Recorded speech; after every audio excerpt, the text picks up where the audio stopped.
Good morning, students. Welcome to Business Studies class. Once again, we are here with the Principle of Management given by Henry Fayol.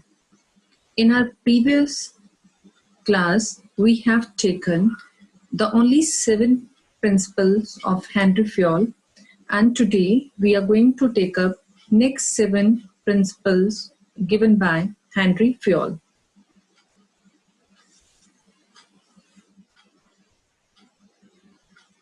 The topics for the day are, we are going to take up the next 7 principles. That's why I have started with its sequence 8, 9, 10, 11, 12, 13 and 14. And then we will compare the work of Henry Fayol with that of F.W. Taylor. So let's talk about the next principle given by Henry Fayol, that is centralization and decentralization. What is centralization? Centralization means concentration of decision-making authority. What it means?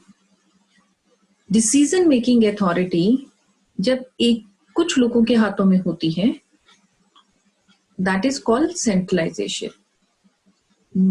Whereas it dispersal among more than one person is known as decentralization. और अगर यही authority decision-making की dispersed हो जाती है at all level of management, then it is called decentralization.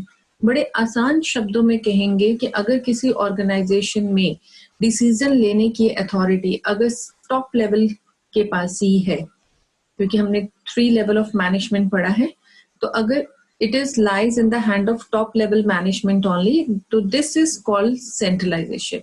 But when this decision making authority is given at all level of management, then it becomes a decentralization. The degree of centralization will depends upon the circumstances in which the company is working. इसका क्या मतलब है? कोई company centralisation करेगी, मतलब decision making authority कुछ ही लोगों के हाथों में रखेगी, या उसे डिस्पर्स करेगी हर एक बॉटम लेवल तक. ये बहुत सारे कंडीशंस पे फर्क पड़ता है.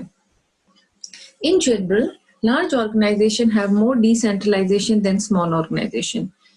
आपने नोटिस किया होगा कि जितनी छोटे लेवल पे काम होता है उतना ज्यादा सेंट्रलाइजेशन होता है. सेंट्रलाइजेशन मतलब अगर ये एक सोल प्रोप्राइटर का केस है तो ज्यादातर डिसीजन वो इंडिविजुअल पर्सन खुद ही लेता है, राइट. लेकिन अगर यही ऑर्गेनाइजेशन लार्ज स्केल पे चलती है तो डिसेंट्रलाइजेशन की जरूरत पड़ती है, क्योंकि टॉप लेवल मैनेजर्स हर जगह पे नहीं हो सकते.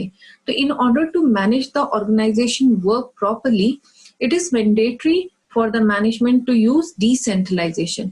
So the degree of centralization and decentralization vary from work condition as well as the level of organization. अगर आपके वर्कर बहुत ज्यादा ट्रस्टफुल हैं, टैलेंटेड है, स्किलफुल है, आप डिसेंट्रलाइजेशन अप्लाई कर सकते हैं. बट अगर आपको लगता है कि they can only follow, so then centralization has to follow. Similarly, there are some positive effects if this technique we are following.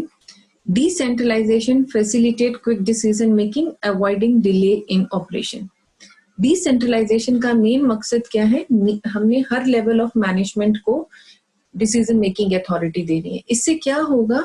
अगर decision making authority near to the point of decision होगा, जहां हमने decision लेना है, अगर authority वही है तो there will be quick decision making and there will be no delay. Centralization ensure optimal decision making in core matters. And her organization में pure centralization और pure decentralization नहीं चलता है. We have to use a blend of it. जो core matter हैं, जो strategic matters हैं, वो सिर्फ centralized होने चाहिए, और जो रूटीन मैटर्स हैं उनके लिए डिसेंट्रलाइजेशन यूज किया जा सकता है. तो सेंट्रलाइजेशन हमें कोर मैटर के लिए चाहिए, तो the degree of centralization is also required in the business. What will be the negative effect if this principle is not being follow? Complete centralization lead to delay in decision making and action. And complete decentralization leads to misuse of authority. ना तो complete centralisation होना चाहिए, ना decentralisation होना चाहिए, क्योंकि दोनों के अपने अपने नुकसान हैं। The next principle is a scalar chain. What is scalar chain? According to Fayol, organization should have a chain of authority and communication that run from top to bottom and should be followed by managers and subordinate. हर एक organisation में Fayol कहते हैं कि एक chain होती है। ये chain क्या है? ये चेन है अथॉरिटी की और कम्युनिकेशन की। कौन किसको कमांड करेगा, कौन किस से कम्युनिकेट करेगा। अब देखिए, ऑर्डर करना भी कम्युनिकेशन का पार्ट है, और जो काम करके उसको वापस रिपोर्ट कर रहा है वो भी कम्युनिकेशन का पार्ट है। तो it is a chain of authority and communication that run from top to bottom. So ये जो चेन है, this chain is called scalar chain. इसे एक डायग्राम की मदद से समझते हैं, जिससे ए इज द सुपीरियर जो कि टॉप पोजीशन पे है, और उनके अंदर दो लाइन ऑफ अथॉरिटीज हैं जो काम कर रही हैं। तो this figure illustrates scalar chain. There is one head A who has two lines of authority. A के अंदर दो डिपार्टमेंट कह लीजिए, दो डिवीजन कह लीजिए, दो टीम कह लीजिए, हम कुछ भी कह सकते हैं। तो वो दो लाइन ऑफ अथॉरिटी उनके अंदर काम कर रहे हैं। One line consists of B, D, F and another line consists of C, E and G. In case, अब लाइन क्या फॉलो होती है? अगर A ने कुछ भी मैसेज F तक कम्युनिकेट करना है तो A से मैसेज कम्युनिकेट होगा B के पास, B D को कम्युनिकेट करेंगे, D F को कम्युनिकेट करेंगे, और F जो आंसर देंगे या जो फीडबैक देंगे वो पहले D के पास जाएगा, फिर B के पास, फिर A के पास। Same is the case with another line. अगर A ने E से कम्युनिकेट करना है तो वो A से E से डायरेक्टली बात नहीं करेंगे। A will communicate to C and C will communicate to E. Whatever the performance report comes and whatever the reporting will come, that also pass through the C to A. This chain has to be followed in all cases. Organization में अगर आपने काम को ensure करना है and properly and orderly करना है, तो according to Fayol this chain should not be overlook in normal courses. अब इसमें एक प्रॉब्लम है। आप देख सकते हैं एफ में जी से कोई बात करनी है, राइट? तो स्केलर चेन के मुताबिक क्या रूट फॉलो होगा? तो यहाँ पर अगर F ने G से कोई मैसेज इन्फॉर्म करना है, क्योंकि ये दो अलग अलग लाइन ऑफ अथॉरिटीज हैं, तो पहली बात है कि ये दो अलग अलग लाइन ऑफ अथॉरिटी कम्युनिकेट नहीं कर सकते हैं, और अगर करना भी है तो एक रूट फॉलो करना पड़ेगा। Route goes like this: F will communicate to D, D to B, B to A, then A will communicate to C, C will communicate to E and E will communicate to G. अगर normal course of action है तो this route will be follow, and this is due to the principle of scalar chain, क्योंकि ये scalar chain है जो principal इस बात को कहता है।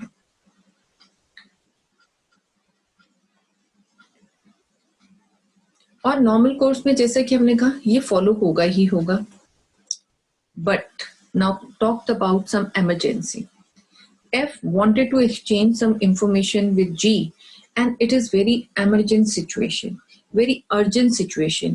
अगर इस situation को जल्दी से डील नहीं किया गया तो maybe it result in some loss to the organization. So in that case, Fayol has introduced one shorter route.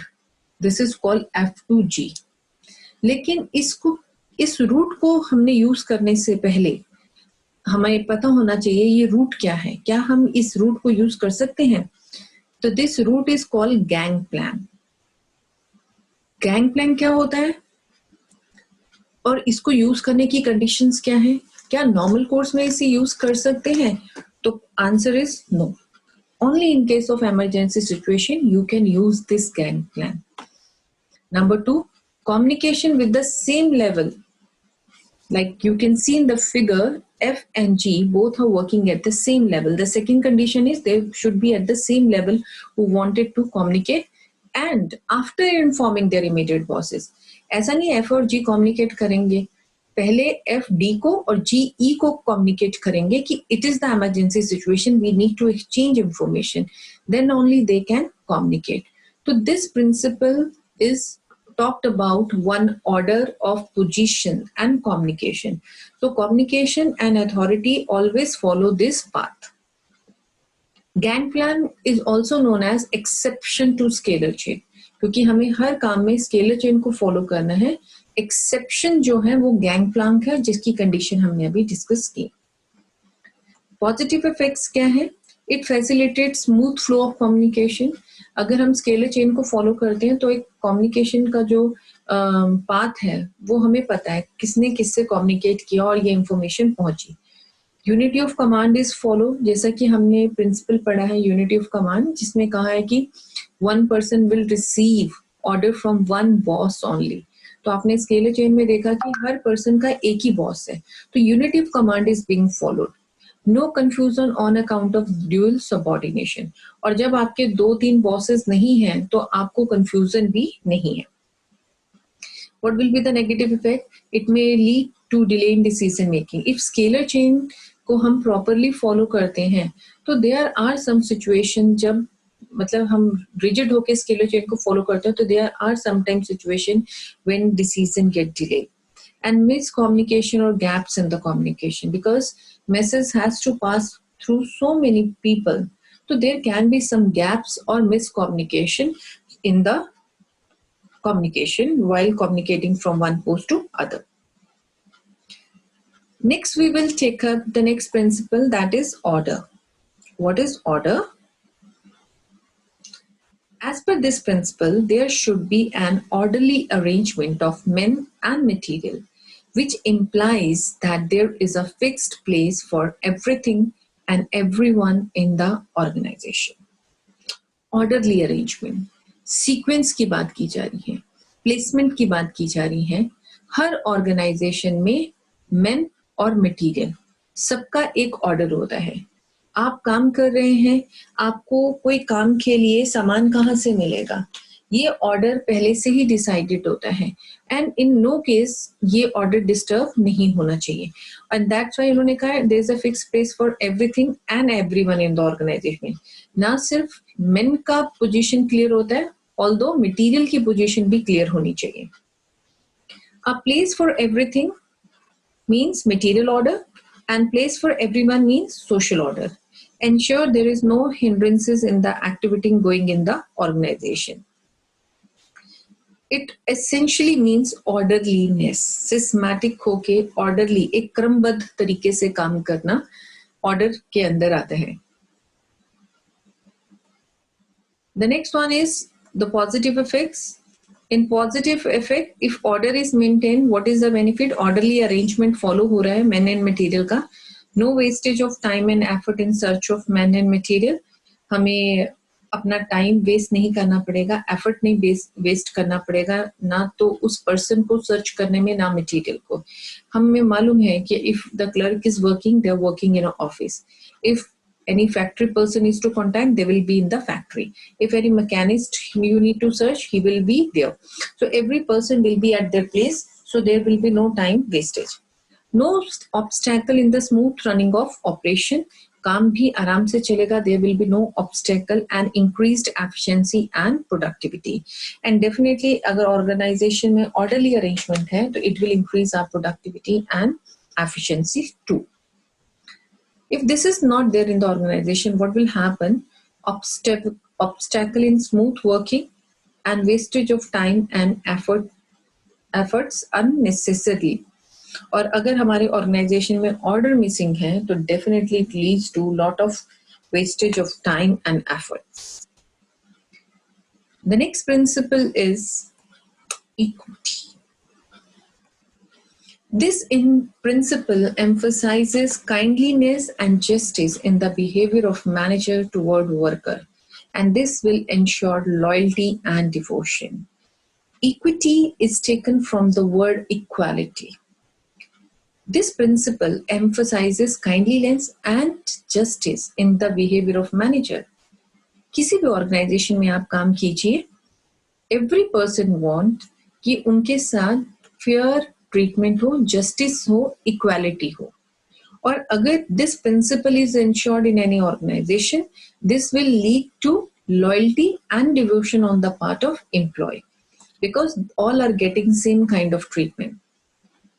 There should be no discrimination against anyone on account of sex, religion, language, caste, belief, and equal opportunity should be available for all. ये जो हमारा principal है, ये हमारा fundamental right भी है, और organisation जो अपने सभी वर्कर को इक्वली ट्रीट करती हैं, उनकी ग्रोथ भी ज्यादा होती है और उनके जो एम्प्लॉयज हैं उनकी अटैचमेंट भी उनके प्रति ज्यादा होती है. If this principle is not followed, it ensure loyalty among. If it is followed, loyalty worker की ऑर्गेनाइजेशन में सबसे ज्यादा होगी. Cordial relation between worker and manager, definitely they are having a very good and cordial relation, and congenial atmosphere also. What will be the negative effects? Dissatisfaction among employee, leading to greater labor turnover. What is labor turnover? In our previous class also we discussed labor turnover is the rate among worker to leave organization. जब worker आपकी organization को छोड़ के जाना शुरू कर देते हैं तो this term is called labour turnover. तो if they are not satisfied with this discriminating due to the discriminating behavior of the managers, so definitely labor turnover will be high.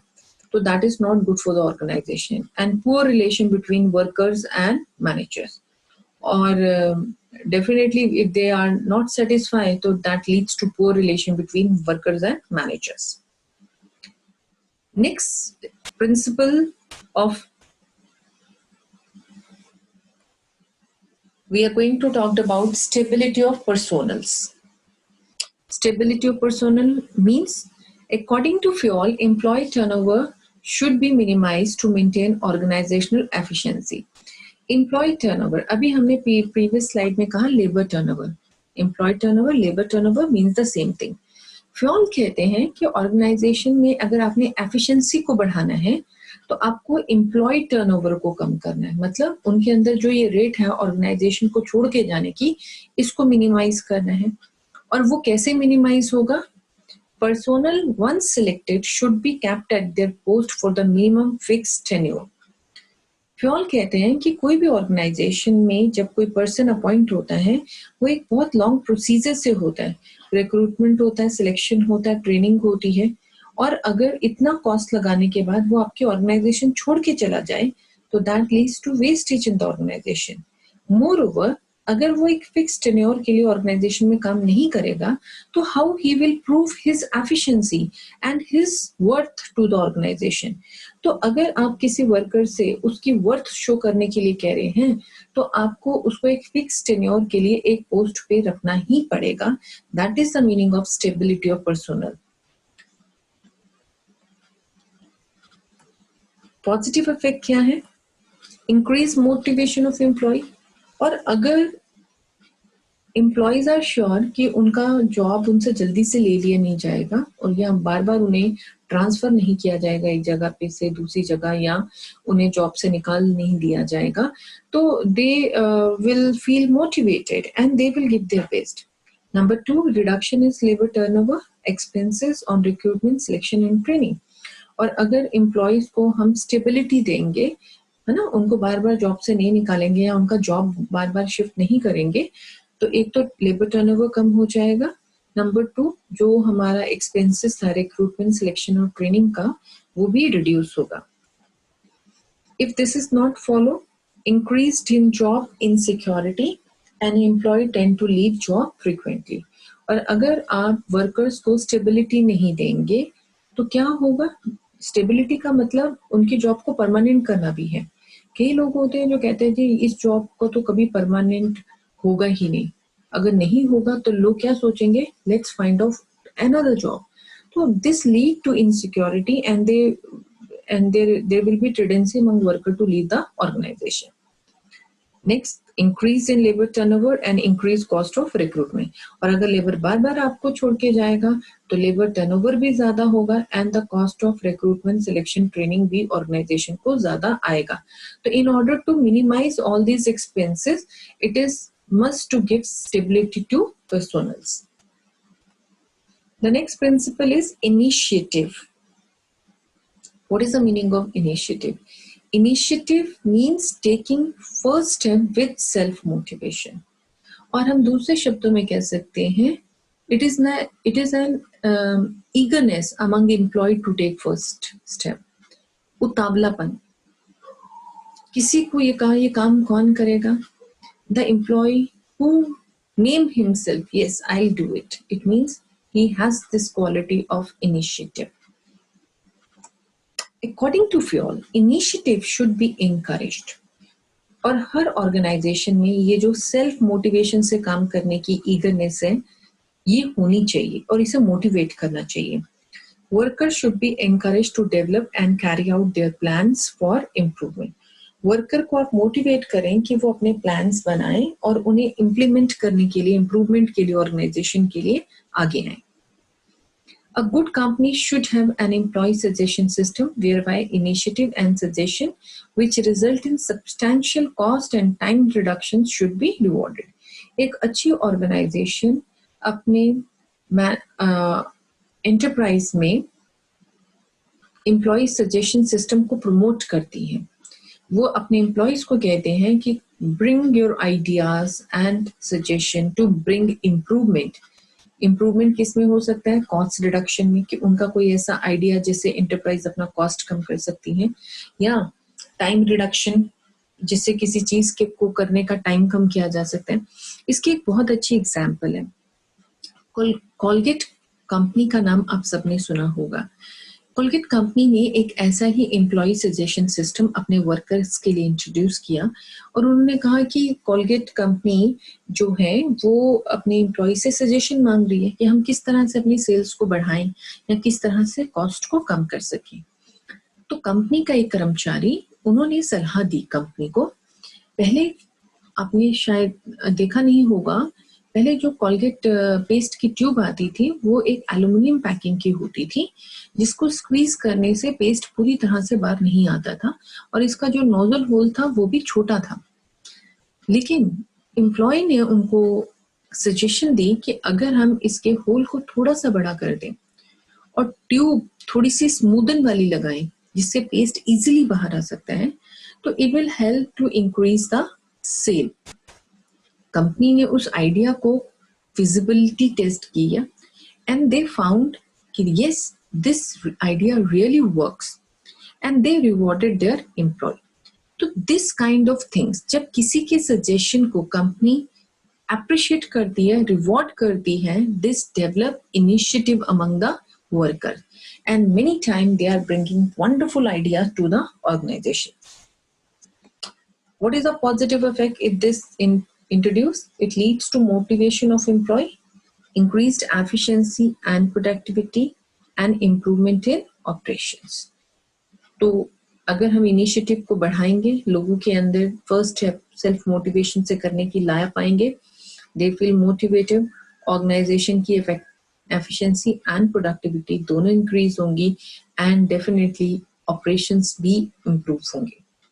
If it is not follow, frustration and dissatisfaction among employee, if any worker is very capable and his ideas are not being taken up seriously by the company, so definitely employee get frustrated and dissatisfied and no motivation for improvement. And people will not bring their wonderful idea for the improvement of the organization. The next principle is esprit de corps. What is it? It is a French phrase. Esprit de corps is a French phrase which means group spirit or team spirit. जैसे कि हम जानते हैं कि Henry fall एक French national थे and वहां पर जो ये फ्रेज है एस्पिरिट डी कॉर्प्स यूज होता है जिसका मतलब टीम स्पिरिट होता है. According to Fuel, management should promote teamwork in the organization because otherwise objective would be difficult to realize. हमने चैप्टर नंबर 1 में भी पढ़ा था, management is a group activity and management is required because people of diverse nature are working in the organization. अगर management ने इनके अंदर motivation नहीं लेके आया, इनके अंदर टीम स्पिरिट क्रिएट नहीं की, इनके अंदर ग्रुप स्पिरिट क्रिएट नहीं की, तो it would be difficult to achieve organizational objective. A manager should replace I with we in all his conversation with the worker to foster team spirit. And एक अच्छा manager वो माना जाता है जो अपनी कॉन्वर्सेशन में बात करते समय आई हैव डन दिस की जगह we have done this, we will do this, we will overcome this situation. So whenever the manager replace the word I with we in his conversation, definitely it brings team spirit among the group and in the organization as a whole. So what is the positive impact of a spirited corps? Helps in developing feeling of trust and belongingness among employee. तो team spirit किसी भी organisation के अंदर एक feeling of trust and belongingness को create करती है, which is very much required for achieving group goals. Number 2, easy achievement of goals. And if this spirit is there, achievement of goals is quite easy.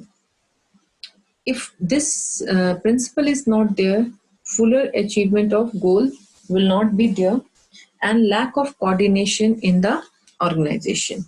And it will also affect the coordination effect. So these are the total principles given by Henry Fayol to us. And as we know that these are the two legendary people whose contribution cannot be overlooked. कोई भी management की study है, it is from the basic elementary education of management to the higher level of, without discussing their contribution and their contribution and their studies, it is not completed. So in last we will be discussing the work of Henry Fayol and that too of F.W. Taylor. इस साल बेटा NCERT में और क्योंकि class 11 में आप sometime generally comparison लिख देते थे, लेकिन in class 12 it is mandatory कि आप हर डिफरेंस को बेसिस के साथ लिखें, because examination point of view से भी हमें बेसिस ऑफ डिफरेंसेस गिवन होते हैं and we have to differentiate only on that basis. Number 1 जो बेसिस ऑफ डिफरेंसेस हैं that is perspective. Henri Fayol का जो पर्सपेक्टिव था और जो फोकस था काम का वो था टॉप लेवल ऑफ मैनेजमेंट, कि जनरल मैनेजमेंट वो लोग करते हैं. लेकिन जो टेलर थे, F.W. टेलर, जो कि साइंटिफिक मैनेजमेंट के प्रोपोनेंट हैं, उनका जो बेसिक पर्सपेक्टिव था that is shop floor, the factory level जहाँ काम हो रहा है. यूनिटी ऑफ कमांड को हेनरी स्टॉनिच प्रोपोनेंट मतलब स्ट्रांगली उसे प्रपोज करते हैं और मानते हैं यूनिटी ऑफ कमांड होना चाहिए हेनरी फ्योल में. But F.W. Taylor did not feel important because उनका फंक्शनल फोरमैनशिप टेक्निक में he believes that no one person can be perfect. So he introduced the concept of 8 specialists. एक worker के ऊपर 8 specialist उसे guide करेंगे. So he don't feel like unity of command is important according to F.W. Taylor. But Henry Fayol feel like that if worker get order from 2 or 3 bosses, he will be done. So the unity of command is proposed by Henry Fayol, but it is not important, considered important by F.W. Taylor. The principle of Henry Fayol's are applicable universally. Why? Because उनके principle को हम कहते हैं general management. Wherever there is a group, these principle you can use. तो profit making, not for profit making, small organization, big organization, manufacturing, service sector, हर तरह की organization में principle of general management apply होते हैं. But F.W. Taylor's, they are talking about productivity and efficiency. तो वो हर organization में apply नहीं होते हैं. These are applicable only in the specialized situation, like जहाँ पे factory और production और mechanism का काम होता है. Basis of formation, Henry Fayol principles are formed on the basis of personal experiences, what Henry Fayol experienced in his life during his whole lifespan. That is the basis उन्होंने उन्हें principle का नाम दिया.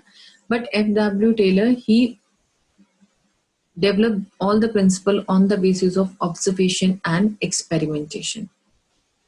The focus of Henry Fayol principle is improving overall administration.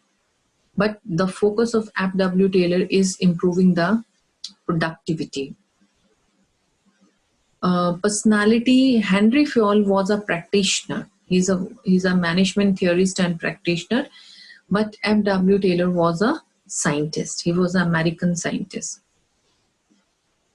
Expression, the Henry Fayol principles are called general theory of administration, but the work of F.W. Taylor is called scientific management. So while learning this differentiation, you have to learn all the basis of differences first, and then on the basis of those differences, you have to differentiate the work of Henry Fayol with that F.W. Taylor. I hope this topic is clear to you. Thank you.